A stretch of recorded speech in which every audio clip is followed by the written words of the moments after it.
welcome to the film festival and this 1 hour talk, Thank you, Mr. Glass. It's an honor to meet you. I was in a concert on the concert house where you and two other piano players played your 20 piano etudes yesterday. And it was fantastic, and I understood how much it meant for me when I was a young composer, this music that you created. My name is Niklas Rydén. I'm composer and artistic director on a venue called Atalante. And this is our guest, Mr. Philip Glass. Welcome.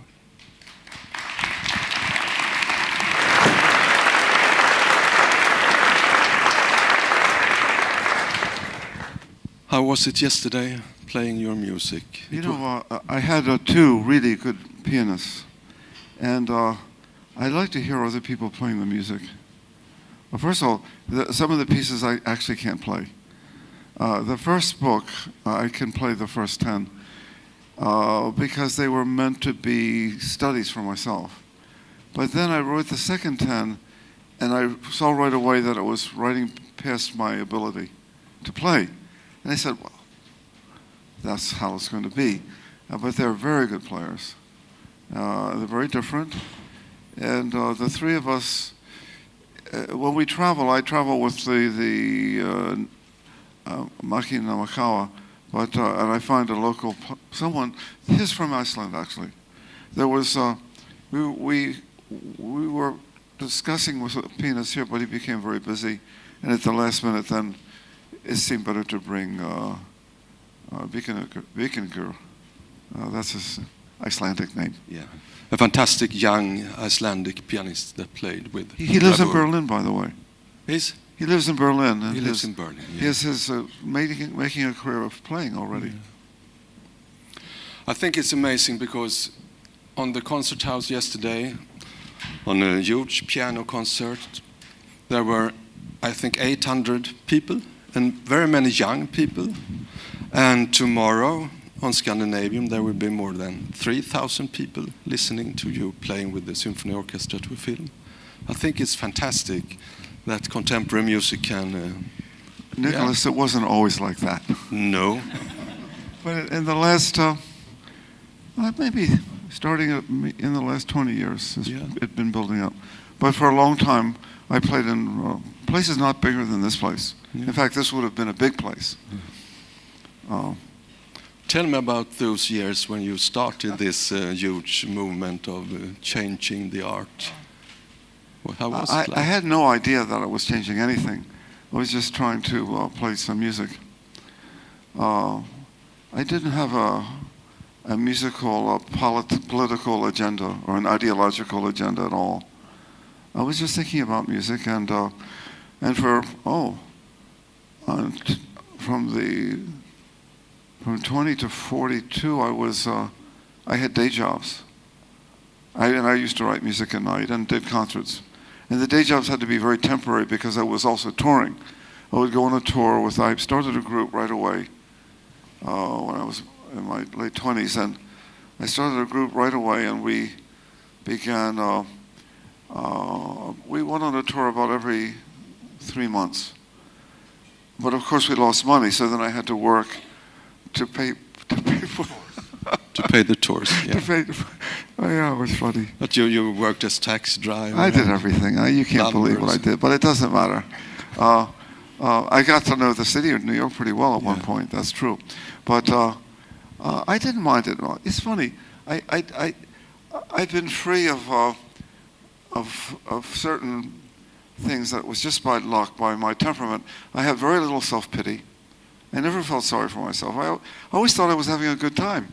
That's a good one. Well, yeah. It was but if you feel sorry for yourself, then you're never happy because nothing will ever be good enough. But I was happy to do anything just as long as I was playing. And then I also had the other quality. I was kind of born with it in a certain way. I really didn't care what anyone thought about what I did.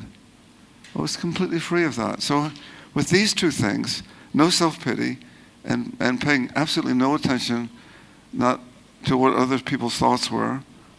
I did very well, and I didn't make a living until I was in my 40s, and I hardly even noticed it. But now, of course, I do notice it now, because now I don't have to do the day jobs, and I can write all the time. But it's now been about 35 years since I did that, so it's quite a long time ago. Yeah. It's a very good personal...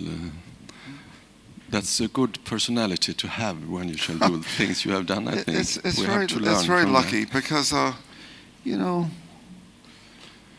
But actually, you studied classical composition and were supposed to write 12-tone music and modernistic. I did some of that. Yeah. When I was very young. I was 15 or 16, and I was very. I thought that's what modern music was going to sound like. Everyone thought that. Yeah. We're talking about 60 years ago. Yeah. People really wanted to do that, and there were some wonderful composers. Yeah. I mean, I liked Stockhausen and Berio. I didn't like all of the music, but I liked a lot of it.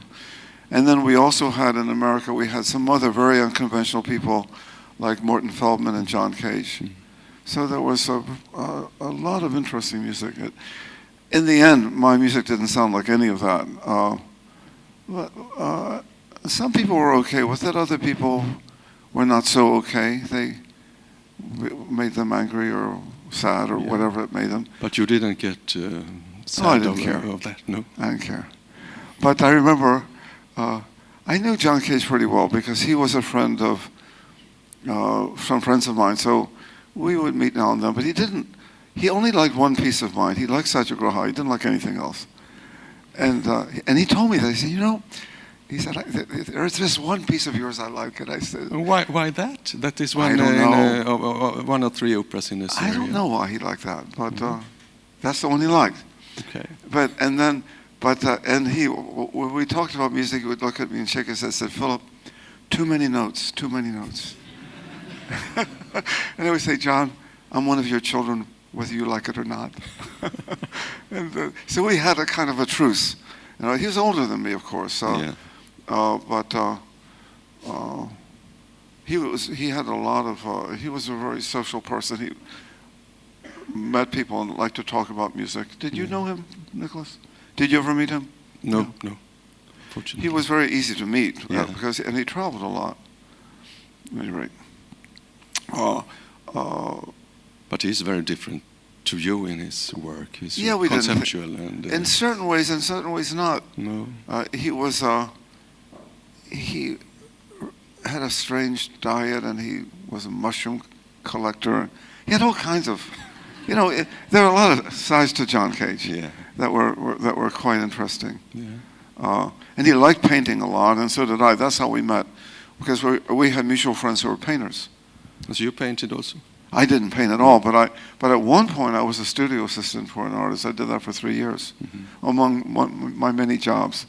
And but I finally quit because it was too hard. It was a sculptor, and moving that stuff around. I ended up getting away from the jobs that where my hands were easily injured, because it wasn't worth doing it. But and that's why I ended up driving, because that was the safest. It was safe in the car, but in the street it wasn't safe. There were other problems with driving. In those days, New York was... it was very violent. People were being killed in taxicabs. And I didn't like... it was very scary to be in the driver's seat. And any night was scary. Did it happen, anything? Oh, sure. Yeah. Lots of things happened, but let's not go into all that. No. Okay. Well, of course, it's true that your music contains quite a lot of notes. Or? Too many notes, huh? I didn't say. I'm interested because... well, there were a lot of notes last night. Can you imagine? Yeah, it would be nice to hear how many it was. Millions. But... your music is often built of this flow of notes that are running like a streaming water.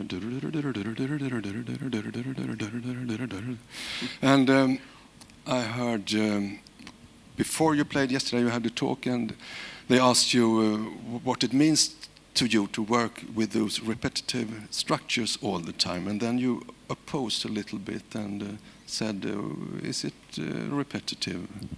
Or did I understand? Right? Well, I said it wasn't really about that at all. No. Because it was about the language of rhythm. Yeah. And I had the good fortune when I was in Paris, when I was studying there. I was working with Ravi Shankar. I was his assistant for a while. But there was one particular moment when I had to notate his music, and I discovered through the process of working for him that he was working.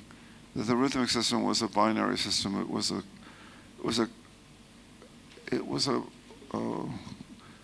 variety of 2s and 3s. So the whole system was a system of 2s and 3s. So it was like 1s and 0s, a binary system. Well, that's the basis of the rhythmic structure of Indian music. So it's either 2 or 3. It's 1 2 or 1 2 3, 1 2 1 2 3, 1 2 1 2 3, 1 2 3 1 2 3. In different combinations. It goes on and on. Yeah. So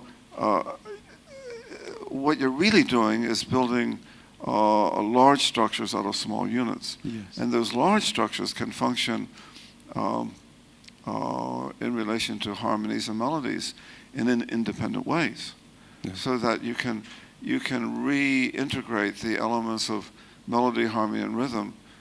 In Western music, we've never really we've integrated them in traditional, let's say, the what we call the Central European art music, which gave birth to a lot of music, including the jazz music that you play. You know, it's based on that too. Same thing. I know that's what he does. Did you know that? He's a composer too, you know. Yeah. Do they know you? Do these people know you? Yes, many of them, yeah. Okay. Some of them. I just met him. But anyway, so the point is that the rhythmic element in Western music has been more decorative. It doesn't create the structure. It can, but it doesn't. Even in jazz, it very rarely does.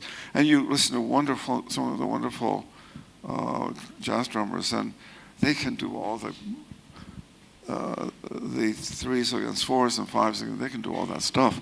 But the trumpet player or the pianist that's playing with them may not be referencing that at all.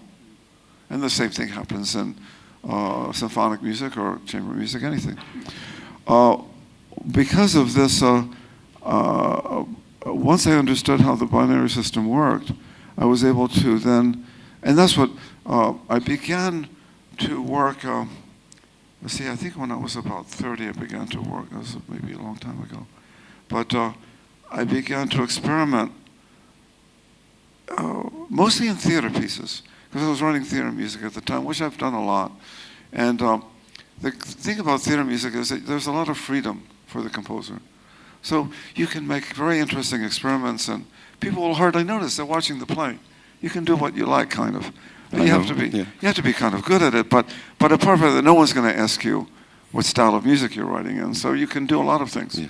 And I began to work on the ideas of integrating the rhythmic ideas with the melodic ideas. And then when I got to this big piece, Einstein on the Beach, in '76, I was able to integrate all three into a unified approach to writing. So in a funny way, it had a kind of it ended up having an idea, not a kind of a conceptual basis. So which is this binary? Well, it was based on binary rhythms and cycles of binary rhythms that interacted with the harmonic process, and then a resultant melodic process that usually came out of that. Yeah. That came out of both of them together. So it works like that. But then, when someone said it was repetitive, I didn't know what the hell they were talking about. It seemed to me it was changing all the time. Yeah. So unfortunately, the idea of repetitive music became a kind of screen through which you were not able to see the process. It prevented a lot of people. I never said very much about it I didn't write books about it. I didn't talk about it very much. I'm talking about it now, but I almost never said anything about it because, you know, you really, from the function of the listener is actually not to analyze the music anyway. Mm-hmm. That's not what it's there for. The music as a communication of artistic intentions, of strategies, of things that are leading us to maybe transcendence, perhaps, and certainly pleasure, and maybe even joy. That's the purpose of music. As my friend Allen Ginsberg, I worked a lot with him. He said it eases the pain of living. That's nice, huh? That's nice. And so what's if it eases the pain of living? Who cares whether you understand the structure? It doesn't matter, because it's not there for that purpose. Now, among musicians, we can talk about that, and I hope we haven't. Have you found this interesting? I mean, I don't know. Maybe it's too nerdy. Maybe it's too abstract. I don't know. But to us, it isn't. So we had to go through that anyway. But I think it's interesting on the that ground, Nicholas? But with this flow of rhythms that mixes 2 and 3 pieces and building patterns that are changing quite a lot, I think. I have also noticed that you often present harmonic sequences that also are often repeated in a special way. You have to hear them in relationship to the rhythmic and the melodic things, and then it starts to work. Yeah, it can work that way. Yeah, I heard you say in an interview I saw. What is music? And you said that you usually say that it's a language that can communicate different things, but that you had, at one time when you were asked by some students, you had said, no, music is a place. Yes, you know, I can say actually that I began writing music because I asked myself that question. I didn't say, what is music? I had a different question. My question was, where does music come from? I was very young. I had begun playing when I was, like most musicians, I began when I was 6, 7, 8. By 8 years old, I was at the conservatory in Baltimore. Baltimore was my hometown. And I was a flutist originally, and then I took up the piano very soon after that. But, and I began to write music because I was wondering where music came from. So I had this idea, I was 15 at the time, that if I wrote music, I could find out where it came from. But of course, I found out nothing. I never found out from that. So then I changed the question. I said, well, what is music? And then I came up with a more common idea, which is not incorrect, that it was a language. But I elaborated a little more on that. I said that for me, it was the language that was the most expressive and elegant language that human beings were capable of. But then other human beings thought, no, you're wrong. It's actually dance is that language, or painting is, or cooking, or whatever, different things. So that was, I understood that was my own personal. So then I was, this has been a lifelong question, this thing about music. And not even very long ago, I was in a situation like this. And someone asked me what music was. I said, and without thinking, and of course, the conscious thinking wasn't there, but another kind of thinking was going on. And I said, music is a place. Yeah. And he said, what's that? I said, well, it's a place. It's exactly as real as Chicago, or Göteborg, or Paris, or Akron. It's a place. And you can go there. Yeah. I was talking once to a fellow from, a guy from Tibet who had spent a lot of his time in a monastery. And I don't know what he knew about anything, really, but he was an smart guy. And he said to me once, he said, you know, Philip, you know, there are 3,000 universes. I said, really? It's like he counted them. No, but then I thought quickly, he doesn't really mean 3,000. He just means a lot of them, many places. But he might have meant 3,000. And we sat together, just as you and I are sitting now, and we pondered this idea for a moment in silence, and I finally said, is one of them music? And he said, oh, yes. And we pondered that for a moment, and I said, is it possible that I could go there sometime? He said, hopefully. Yeah, great. But that, in fact, as a musician, you must have that experience that the music seems to come from some place. Yeah. And then we make up ideas. Well, it's the spirit of who knows, whatever. A lot of stuff we just make it up to answer the questions which are so difficult to answer. But there is a feeling when you're writing music that is coming from somewhere. Yeah. Well, I said, oh yes, it's coming from your imagination, but it doesn't seem to work quite like that, because sometimes the pieces arrive completely done. Mm-hmm. Sometimes they aren't. Sometimes you struggle with every note.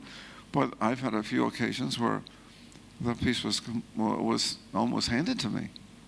I call those the lucky pieces. You mean you just... Well, no, they come like when you send out for food and it comes to your house. Yeah. It comes in a box, you open up, and there it is. But have you waken up in the night and, oh, this idea... No, I never try to wake up at night to do that. In fact, usually, I for a long time, now, one of my things I did as a young man, I decided to liberate myself from these invasions that would happen. So I did it this way. I was very young, maybe about 20, and I decided I would write music every day from 10 to 1 o'clock. And I put I put a clock on the piano. In the evening or on the day? In the morning. In the morning, yeah.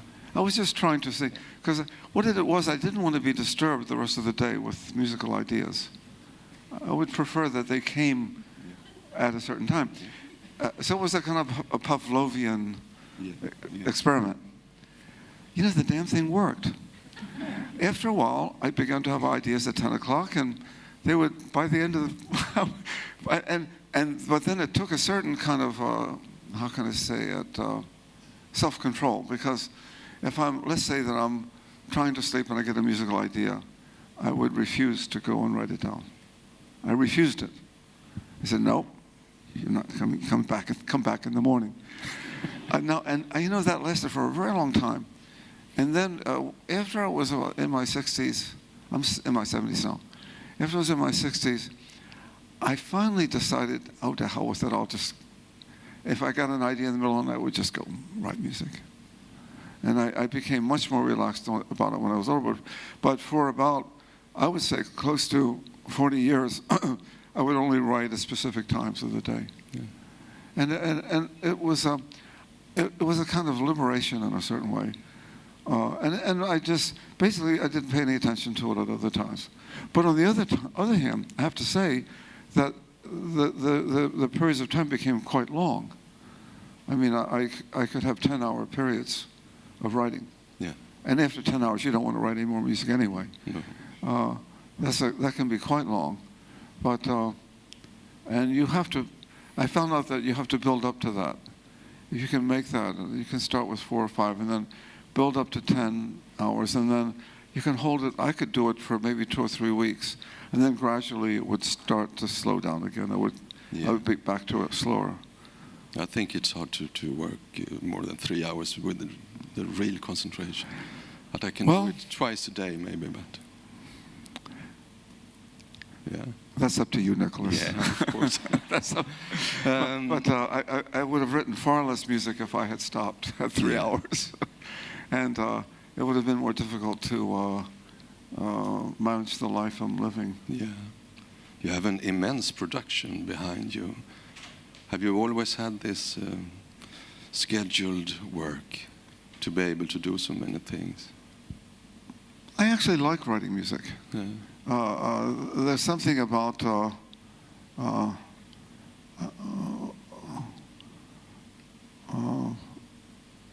thinking about they start off with a phrase or two, or maybe 2 or 3 lines. I'll sketch out very quickly maybe 2 lines of music, which may be 20 seconds, not very long. And then I'll look at it for a while, and I'll think about how it's working, and the thinking process is, I find it very entertaining. I don't know how else to say it, but it keeps me, I can pay attention to it for a long time. You still write on paper? I do. Not computer? No. I don't. No. However, the computer is very useful. So now I have to hire young people, usually. When I finish a score, I'm working on an opera right now, and I send it to, I have 2 guys that work with me. One of them is, I think they're both composers actually. Yeah. One of them does the actual putting into the computer, and the other one is actually trying to figure out what my handwriting isn't so great sometimes. So we have a lot of discussions about what did I actually mean. But so once it gets in the shape of the computer, then we can make parts from it. We can make scores, so that this is what we call the music preparation. Yeah. Preparing the music for performance. The actual writing on paper is done on pencil and paper, but I don't think there's anyone under the age of 40 who does that anymore. In fact, what happened, and very recently, in the last 15 years, the places that made music paper don't exist hardly anymore. No. And I found out that there used to be 3 or 4 different places in New York where I could buy paper, and I would go, depending on how many, whether I could get some with a green tint, which was easier on the eyes, and different sizes. They made all things to order. You could get that very easily. At this point, there's not one of those places in New York. And I finally found, and I was getting really worried about that, but then I found that there was a company in California called Judy Green Music. You know, I don't think Judy Green actually exists. It's just the name of the company, but maybe she does. You know, maybe she's running. That Judy Green had moved to Indiana. No, I don't know if Judy Green actually went to, as they say, we don't actually know if there's a Judy Green. But the company is now in Indiana. It's exactly the same. Yeah. But instead of coming from Los Angeles, it comes from, But the people, at least don't do it with some money. I can sell the manuscripts. Now, and I pointed this out to some young people who have files, music files. I said, you know, I don't think you can sell the files. No. I said, well, what do you mean? I said, well, look at all this paper that we're using, and then I save it, I put it in boxes, and it's sitting in New Jersey someplace. Eventually someone's going to buy it. That's probably, I may not be around, it doesn't matter. But it has, that paper has value. I mean, you know, we're talking about how people make a living. Yeah. So that's part of it. But and I said to one person, you know, you're not, so what he's now doing, he is copying out in hand all the pieces he writes on the computer, which takes a lot of time. Actually, I think it's a total waste of time. But that's a possible solution. Yeah. But it's kind of, is it dishonest or is it cheap? No. It's not the original. The original is the electronic version. So it's a copy, a hand copy. But that's not bad. It's a twist, yes. In the cab, we talked about that you worked for many years in the independent venue on places like this or smaller. Now your operas are on the Metropolitan and big institutions. You are going to play with our symphony orchestra. What has that journey been for you? Yeah. I want to make sure we have time to talk about movies. Yeah, exactly. Are we supposed to talk about movies? Yeah, we should talk about movies. Okay, we're half through this, so we should. Yeah. Do you want to ask a different question? Yeah. Okay. Yeah. I'm sorry. But I've done a lot of work in movies. I like movies. Me too. Well, actually, I don't really like most movies, but I like working in movies. Yeah. It's not the same thing. Some composers say that they are limited working with dance or film because they have to adapt to the whole thing. What do you say about that? It has a different meaning for me. These, let's say, collaborations, and it happens in film. It can happen in dance. It can happen with poetry. Yeah. When I work with a person, and what's hard about film is getting the filmmaker to work in a completely collaborative way, though it can happen. With Godfrey Reggio, with a film that we're playing tomorrow, Yeah. we worked side by side. While he's writing the music, while he's making the film, I'm writing the music. I'm sometimes a little ahead of him. And then, so it's possible to do that in film.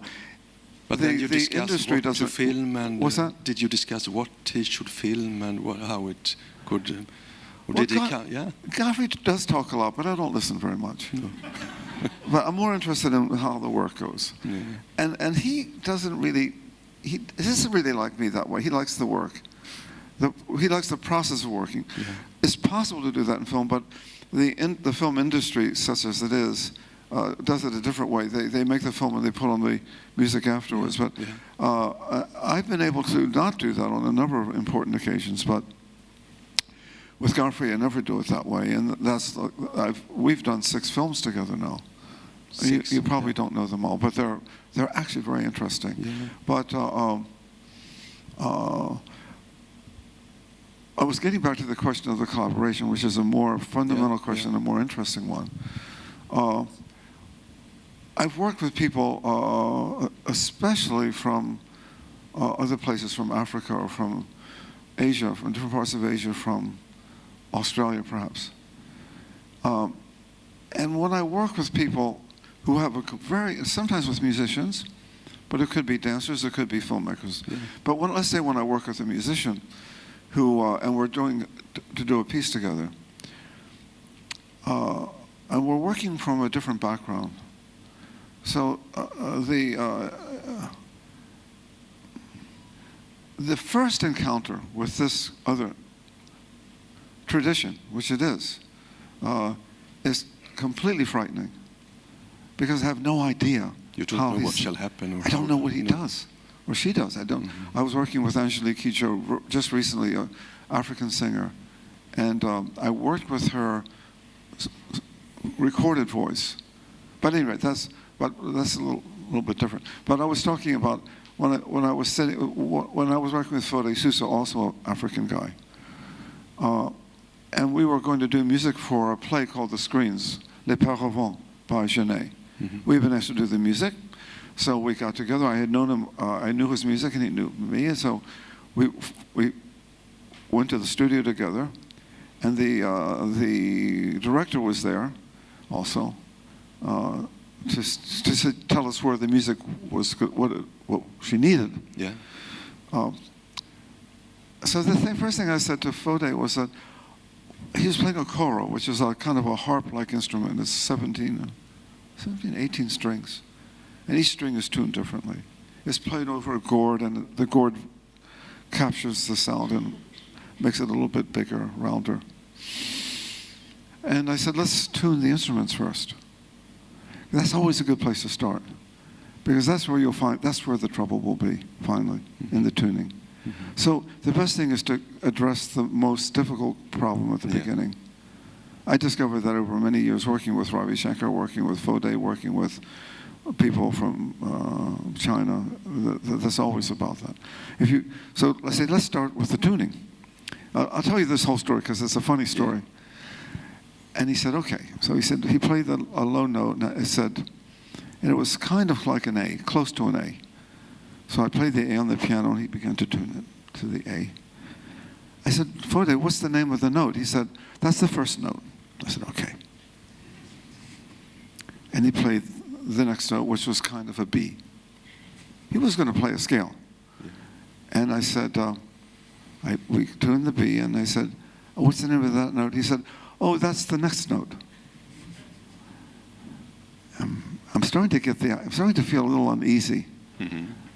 And then we got to the third note, and I said, what's the name of that note? He said, oh, that's the one that comes after the one that came before. And then now, Niklas, I realized the notes didn't have names. Now, my first flute lesson, when I was about 7, 8 years old. My teacher gave me a flute, and I held it. And he put my fingers in a certain position, and there's a music paper in front of me. He said, see that?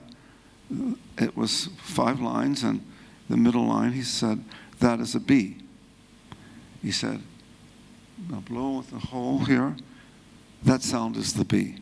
So from the first lesson, the sound, the name, and how it was written, I learned it at the same time. Mm-hmm. I thought that's how music was made. Everywhere. I thought, yeah. And suddenly I'm talking to a guy where the notes don't have names. And I really almost fainted. I was so shocked. It was like the floor dissolved under my feet and we were floating in air. And I just said, we have to stop. And we went and had a cup of coffee to just get myself together a little bit. Now, so Fode and I began to work together. And we ended up writing a score called The Screens, and we made a record of it. Mm-hmm. In order to work with him, I had to put aside, so I decided, in order to work with him, I wouldn't write the music down. I decided we had to have a common way of working. So if I was writing and he wasn't writing, then we're not in the same place. So I began, I had some very good training in that way, and I was able to remember the notes well, and I was able to do that. So we wrote the whole score that way. And I wrote it down. I eventually wrote it down because what happened, I discovered if I didn't write it down, I would forget. Yeah. You know, yeah. And sometimes we would start doing concerts together, and after maybe 3 or 4 months would pass, and he said, what piece shall we play? He said, well, let's play Spring Waterfall. I said, which one is that? And I didn't have it written down, and he would start to play it. I said, oh, that one. But so I began to write them down so I could remember what they were. Yeah. And finally, he asked me to make a book, and I wrote down a book of maybe 20 songs. And I gave him a copy of it. And I said, what are you going to do with the book? He said, I'm going to keep the book in case you lose yours. I'll have it. Because he wasn't going to use it. But now, okay, now, what this is about? What this is about is the fact that by my encounter with Fode, I had learned some very important things about music, which I never would have learned. And I found that whenever I work with anybody, if I work with Bob Wilson on an opera, he would bring things to us to work together. And because he was different than me, there would be things that I didn't know. Whenever I work with people, my collaborations are usually with people who I've never met. And in order for this to work, you have to change a lot. In other words... in your own way of... No, you have to change the person. Yeah. If you work with the same person 3 or 4 times, then... you have to change, Then to have then this you know thrill. that moment of terror will be absent. Without the terror, there's no learning. Pardon me. Do you still feel this terror? Absolutely. Yeah. I just did a piece, I finished it in November with Angelique Kidjo, a singer from Benin. And, I'm still doing that. It became, in fact, you say, why do I have so many collaborators? Because I became very curious about music and thirsty for ways of changing. And I found that the hardest thing for a composer to do was to change. Yeah. So I found that collaboration, I call it the engine of change. Let's say you and I were to do a piece together, and I don't know your music at all, so right away, even though I may know something about jazz, I don't even know that much, but there'll be things that I won't know. Mm-hmm. And then in our working together, we would, both of us, there would be a benefit if we do it in this way. Yeah. Now, this brings up another question. Well, now we're getting back to music. I wanted to talk about film. Let's talk more about movies. Well, let's leave that one alone. Sorry? We're done with that topic. We don't change topic as you planned. No. Yeah. We're going to talk about something else now. Yeah, I think so. Yeah. We're soon going to let you in with the questions. Is it important for you to still perform and be a part of the performance? Well, like tomorrow, together with the symphony orchestra. I always played even as a child, when I was practicing the flute, I would take the music into the kitchen where my mother was cooking. I never played by myself. The trouble with practicing is that it's missing the element of the audience. Yeah. Practicing, no one likes to practice. Music doesn't really, it doesn't, music is a transaction. It's something that happens between ourselves and the listener. Mm. The music is the transaction. It's the thing that carries us from one place to the other. That's what it is. So without the audience, you see, it's a curious thing. The old question, if the tree falls in the forest, does it make a sound? Well, the answer is no. Mm-hmm. It doesn't. Mm-hmm. A sound is what we hear. If there's no faculty of hearing present, there's no sound. Mm-hmm. In the same way, I've said this too. I don't teach school, but sometimes when I'm at a school, I'm talking to the students, and I'll say, what do you have in your library? And they'll say, oh, that's where the music is. They said, no, there's no music there. It was there. I said, they're books with lines and dots on them. Mm-hmm. The music is what you play and what we hear. Mm-hmm. The music does not have an independent existence of its own. It doesn't exist by itself on its own side. It's there as when you can hear it, it exists. It's not just hearing it. No. It has to also be heard. Yeah.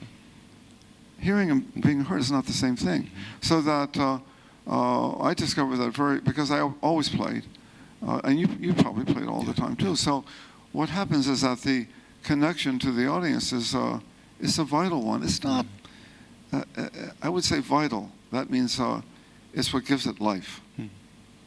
From the vita, from the Latin. Is that also driving force for your will to compose, to well, be heard? I wonder about that. That's a different question. Yeah. But let's talk about the performance. What a performance is. Now, the interesting thing about film, is that for the most part, it's been pre-recorded. The music is recorded, the film is recorded. Yeah. So we're not actually watching a performance. We're watching a recording of a performance. Yeah. Tomorrow, you'll be watching a performance. Once the live players are in front of the screen, the whole thing is different. Yeah. Because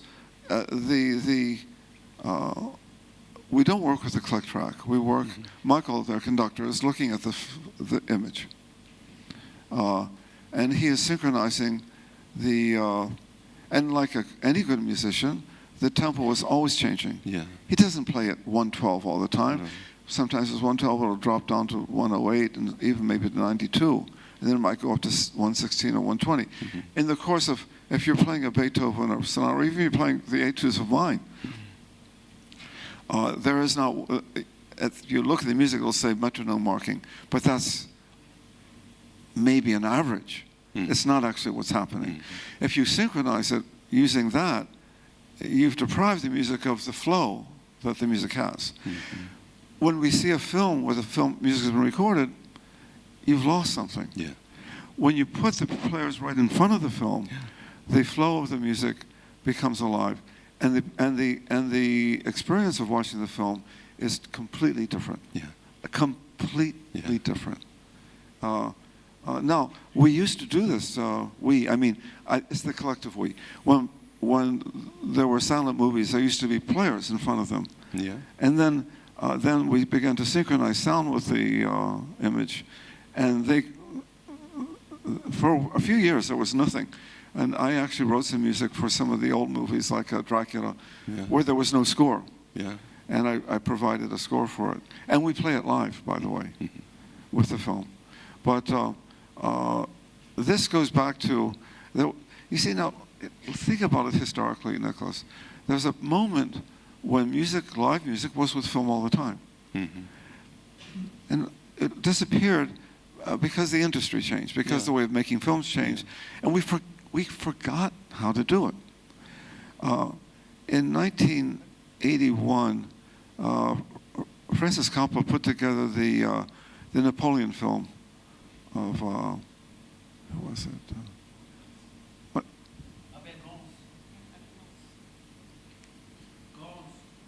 Kongs. Yes, that's right, Kent. Yeah.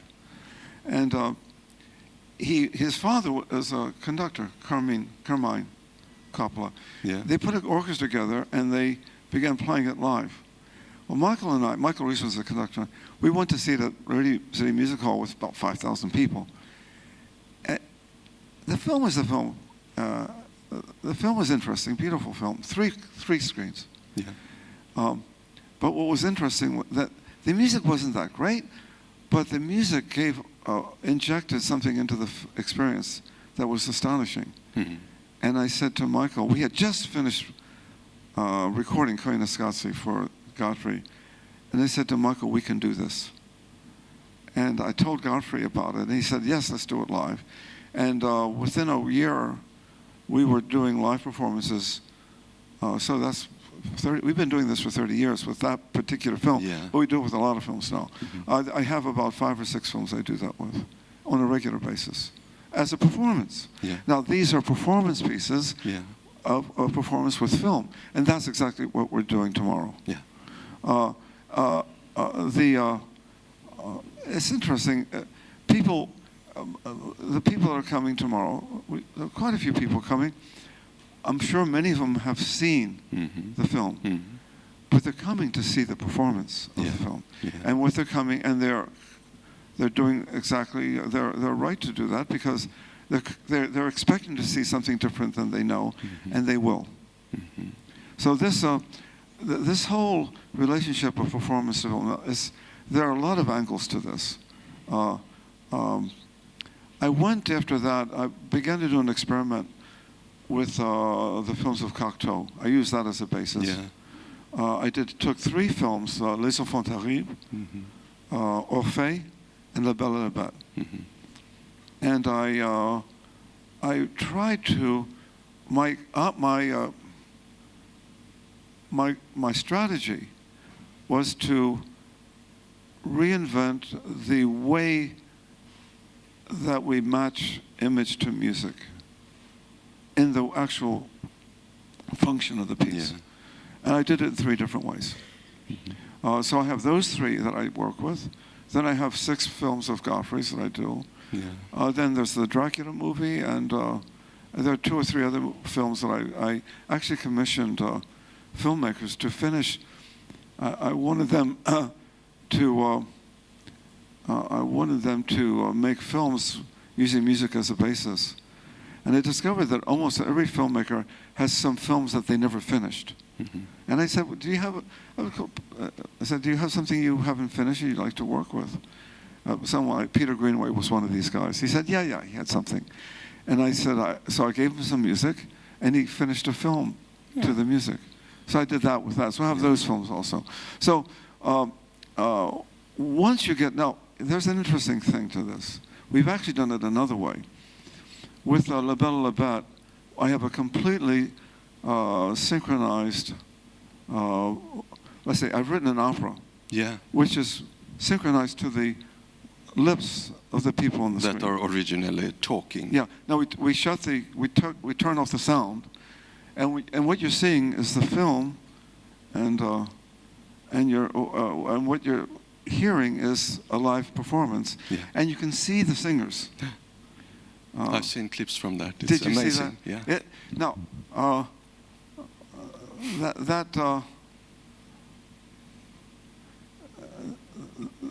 the other 2, I did it in different ways, but what I was looking for was you see, let's call it the industry way, because I've done about 30 films. Mm-hmm. A couple of them are pretty good. Mm-hmm. But and you can look. The fact is that they're extremely gifted people making movies, and to work with someone like Scorsese is a great. I did one film with him. It was a great experience because he's such a brilliant filmmaker, and I learned a lot about how they work because I went to all the editing sessions with Thelma Schoonmaker was the editor, and they worked together. And then I just came and watched, and we talked about the music. And I convinced him that I should send the music. I would write the music before he filmed it, and he said, "How can you do that?" And I said, "Well, you've got a scenario." Yeah. We just flew Marty while he was filming, and he played the music for the actors who were Tibetan guys, all men and women. Yeah. None of them were actually actors. There was one Chinese guy who plays the part of the general in around real. I'm really fascinated about how music can work with the image or against the image, and also with the soundtrack. And I'm wondering how you think when you do The thoughts. And that's how that works. So in that case, there is no distance between the image and the spectator. When you get into an abstract film, let's say even like La Belle La Bête, which is a poetic, it's written of composing, or the technique of composing with film, has to do with knowing what that they take on their color through words, or through voice, or through music. This puts the composer in a very important place, which makes filmmakers usually very angry, unless they decide. Young as ever.